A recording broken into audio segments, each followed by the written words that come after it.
তো জয় সকল দেবদেবী জয়। কেমন আছো তোমরা? আশা করি ভালো আছো। তো তোমাদের আশীর্বাদ ও সকল দেবদেবীর কৃপাতে আমিও ভালো আছি। তো আজকে আমি বলবো শিবধাম, মানে ভূতমুক্তি কেন্দ্র শিবধাম, এর নিয়ে কিছু কথা বলবো। তো আজ প্রায় আমি শিবধামের নিয়ে অনেক ভিডিও বানিয়েছি, তোমরা আমার চ্যানেলে যে পর দেখতে পারো। তো আজ অনেক দিনই হলো প্রায় শিবধামের ভিডিও আমি বানাইনি, মানে করিনি। তো আমার যে সাবস্ক্রাইবাররা আছে তারা কিন্তু শিবধামের ভিডিও পেতে চায়, তো আমাকে কমেন্ট করছে অনেকেই যে দাদা তুমি কেন শিবধামের ভিডিও বানাওনি। তো সব কিন্তু আমি অ্যান্সার দিয়েছি যে কেন বানাইনি, শিবধামের ভিডিও কেন আমি আর করিনি, সবাই বলেছি। তা সত্ত্বেও আমাকে অনেক রিকোয়েস্ট করছে তুমি যে শিবধামের নিয়ে কিছু বলো। তো শিবধামের নিয়ে আজকে বলবো। সবার প্রথমে বলি, কৃষ্ণকালী মা যেমন জাগ্রত, শিবধামও কিন্তু সেরকম জাগ্রত। প্রথমে কিন্তু শিবধাম উঠেছিল, মানে শিবধাম প্রথমে ভাইরাল হয়েছিল, তারপরে কিন্তু কৃষ্ণকালী মা ভাইরাল হলো। সবার প্রথমে কিন্তু শিবধাম উঠেছিল। তো শিবধামের মানে কিছু কথা বলি।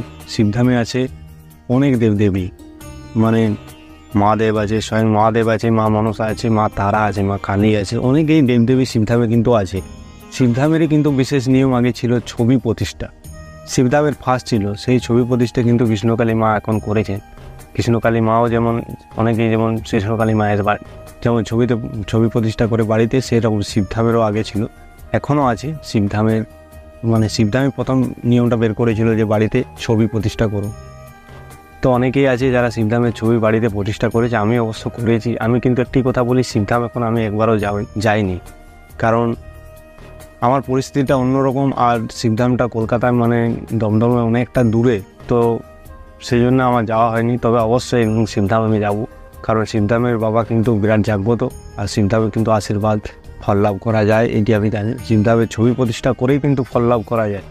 যে বাবা আছে গুরু প্রেরানন্দ, সে নিজের মুখেই বলেছেন, মানে সৌরভ শাস্ত্রী, সে নিজের মুখেই বলেছেন যে আমার কাছে আসতে হবে তার কোনো মানে নেই, তুমি শিবধামের ছবি প্রতিষ্ঠা করে কিন্তু বাড়িতে বা বাবার মহামন্ত্র, গায়ত্র মন্ত্র, এইসব জিনিস জপ করতে পারো। তো কৃষ্ণকালী মায়ের মন্দিরেও যেমন মায়ের নাম জপ করলে কিন্তু আশীর্বাদ পাওয়া যায়, সেরকমই শিবধামেরও কিন্তু বাবার যে মহামন্ত্র আছে, সেই মহামন্ত্র জপ করলে কিন্তু আশীর্বাদ পাওয়া যায়। মহামন্ত্র আছে, গায়ত্রী মন্ত্র আছে, অনেকই মন্ত্র আছে।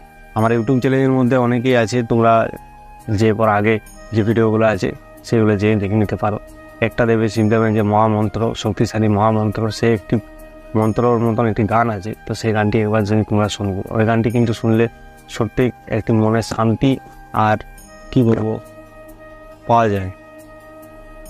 তো আমিও বাড়িতে শিবধামে ছবি প্রতিষ্ঠা করেছি। আর শিবধামে কিন্তু যে বিশেষ নিয়ম হলো, শিবধামে পুজো হয় মানে সোমবার আর শুক্রবার, যে কোনো দিন কিন্তু শিবধামের ছবিটা তোমরা বাড়িতে প্রতিষ্ঠা করতে পারো। আর শিবধামের ছবি যদি তোমরা কেউ প্রতিষ্ঠা করতে চাও, তাহলে আমার ইউটিউবে যাবে, যে কমিউনিটি আছে, তো কমিউনিটিতে একবারে মানে স্ক্রল করে যাবে, দেখবে নিচ দিকে শিবধামের ছবি আছে, সেই ছবি তোমরা বাড়িতে প্রতিষ্ঠা করতে পারো। ছবিটা সোমবার বা শুক্রবার যে কোনো দিন প্রতিষ্ঠা করতে হবে। যেদিন প্রতিষ্ঠা করবে সেদিন নিরামিষ আহার করতে হবে, আর বামুন টাউন কোনো করার দরকার নেই, ব্রাহ্মণ করার কোনো দরকার নেই, মানে তোমরা নিজেরাই পূজা করবে। আর সেদিন অনেক রকমের নিয়ম আছে, সো সেই সবগুলোই বলবো আমার ইউটিউব চ্যানেলের মধ্যে আছে, একবার তোমরা আগে যেয়ে দেখে আসো। তো শিবধামে সব কিছু করার পর শিবধামের যে মেন নিয়মটি হলো সন্ধ্যা 6টার সময় বাবার কাছে একটি নিয়ম আছে, বিশেষ নিয়ম আছে। সেই বিশেষ নিয়মটি হলো 3টি ধূপকাঠি, 1টি মোমবাতি আর 1টি ঘিয়ের প্রদীপ বাবার কাছে জ্বালাতে হয়।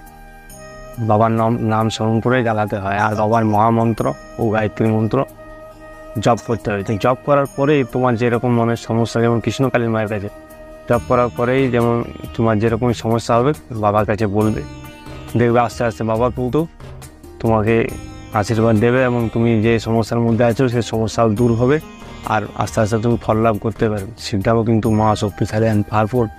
তো তোমরা সবাই হয়তো বাবার মন্ত্রটা জানো, আর যদি নাও জানো তাও আমি একবার বলে দিচ্ছি। ওম নমঃ শিবায় শক্তি রূপে গুরু প্রেরানন্দন নমঃ ওম। ওম নমঃ শিবায় শক্তি রূপে গুরু প্রেরানন্দন নমঃ ওম।